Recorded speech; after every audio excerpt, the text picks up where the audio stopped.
mi ato togoto be ma dogbe na mi troya me eni a ovire ki nyemba trova e moya jipo souvent blabé no be réseau a mi mate zempo parce que me chame liba no mdonde ki la jirando wa mi ha ba ro okay gbe amema a mande ku mi vire ki ma bioso mi abonu be mi analyser pora po be mi ki le gloire a jibenya anu nya tepe ma opore amoko blabé no lo jole jure me ne ejokomole ya oduna représentant miaba mo ko yenyi miabe fiohawa oduna représentant le duame kame ni mi funu ni be jore mi ajia alo mi be hiania ola pere mi anti nene che du kimeme le ni miabe du origine alo mi togo to mi jolo togo ba idubu mi a un moment donné togo ba recevoir a mejo ba yin gban na mi nene donc a mi o ke disai be dia a merole mi amo trobana yo va non a duame ni on va représenter mi ni ndo joro mi ajia ola hona mi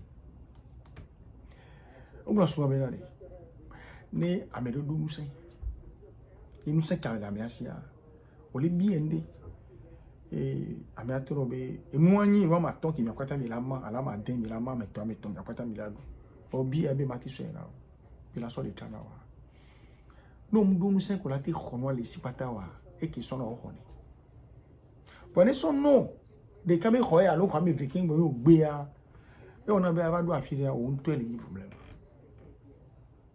le problème no be depuis quelque temps mi lo togolo lo lutiri togoto lo lutiri compte tenu des conditions que les joie pepepe et les jours de tout pour méchant pour mieux blâmer à toi et tomber no be que conditions les néné ne amoko ni gouvernement le gouvernement on est au friminde à le sonner na mia mais ma te gbeo mais même le dire parce que nous les soins mi le gbea un moment de mia we et les gumi bon wa we le jo parce que et nous les miragbe ouais nous élémentaire ou léa qui la nambi no mi akwa mo mi na ira zikiri kaji e mi aponu po meliko la orwa e ahia pone mi fonte bébé no be ah mi ma we wa e na ezan le dodo et puisqu'on n'est pas éternel am ele guamero ou le coup et me le normal et yame no mi abuta me son tiviri mi po diaspora be condition là mi po diaspora condition mi do problème d'abord mi do problème nem plan ni gban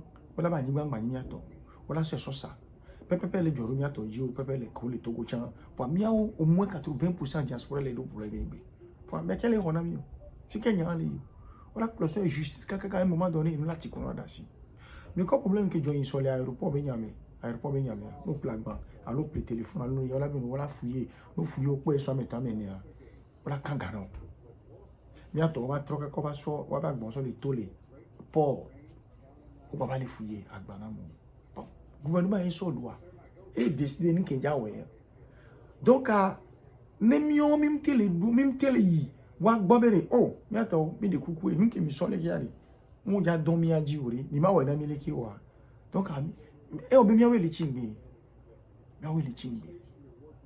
mi po ke mi so ni ake amoya we so amoko ya we a o be do awe le 30 juin o tout visa 15 000 o prolonger non gratuitement par mon qu'on va à partir du 1er juillet au tout visa 35 000 à l'aéroport on va prolonger 45 000 là moi il vient me tomber dans ma tombe il imagine comme on a toi pour moi chinene Amérique me le blari pour allô ne mi lui a service administratif au mais par exemple si passeport nous coûtons bien pour les qui togolais ou les conflits là à mon mien ou ma collation pour moi mais collègue pour nous on nous yo hoka d'identité donc on ba rien visa amoya bola be pour le visa amola aéroport ano ya jola ba de tout 200 000 250 000 son jour allez voir les familles familles au CV il y a peut-être deux egbe mi va le CV nous a bien fio ha va les prendre décision mais non yo un là tout parce que amoda pas parce que moi on les domia diori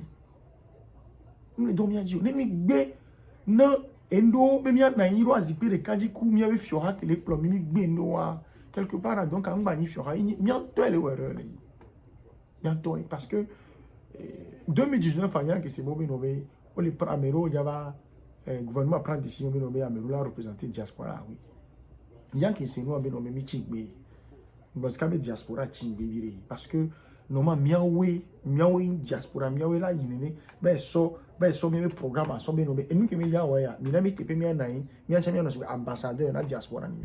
Parce que mi gbe o wa. Over wo mi a tepe. Kaka il ça fait que nos ko chamiri, ya me le représenter. Mais où sont les informations? Information me le information ne peut me le. Même c'est peut-être bon, ça passe inaperçu mignon. Pas information ne peut me le.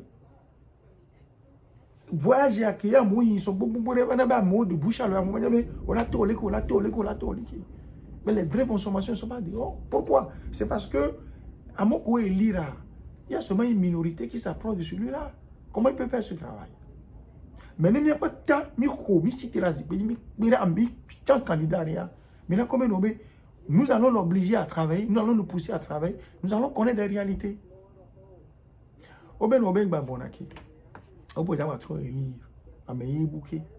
C'est déjà là, hein, donc, bientôt, nous la cité tout le temps.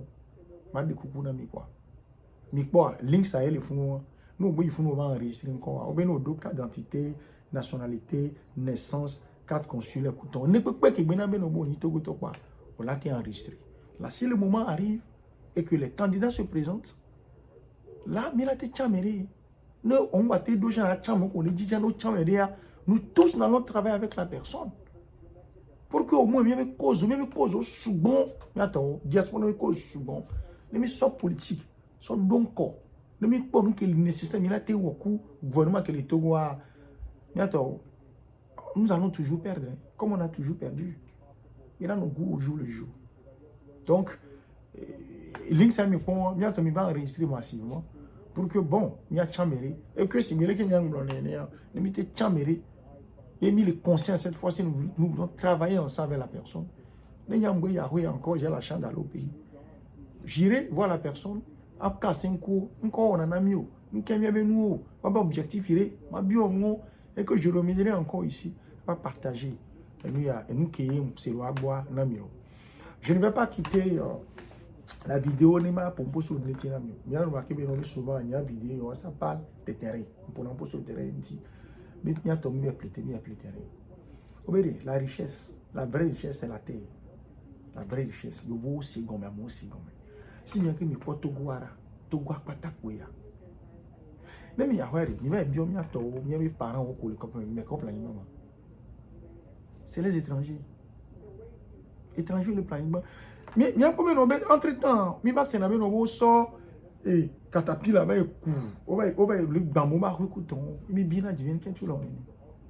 C'est quoi? C'est une histoire qui est là. Indé joli fou. Donc si nous n'aimons pas le Togo, les gens qui sont autour de nous, qui sont les Béninois, les Nigériens, les Libyens, les Nigériens, les Nigériens, les Maliens, écoutons, on entend combien? Parce que ça veut le Togolais est un être collaté vivre quoi. Je ne dis pas ça même les hommes, je parle de moi.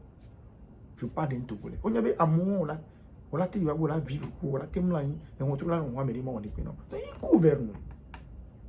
Donc il faut qu'on réagisse rapidement, il y a jamais appelé terrain. Donc, il y a nommé la diaspora de l'histoire. Que Migname nommé plan, on l'a tafouni kakakakouton. Donc, à un moment donné, on ne peut pas rester comme ça.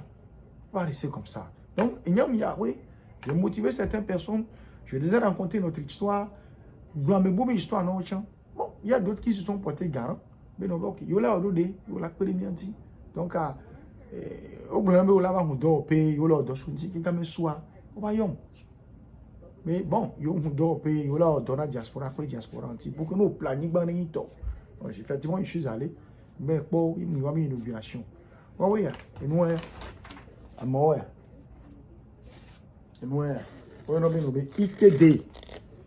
ITD, IMO Togo Diaspora.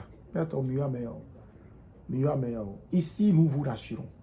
On a pris un petit et bien, parenthèse, Mama trova spécifiquement ne wabe objectif au leki milate yi wagboru ye toko late onamia ma trova ye vidéo ya chamira wabe numéro de téléphone. Merci beaucoup et bonne chance au Togolais.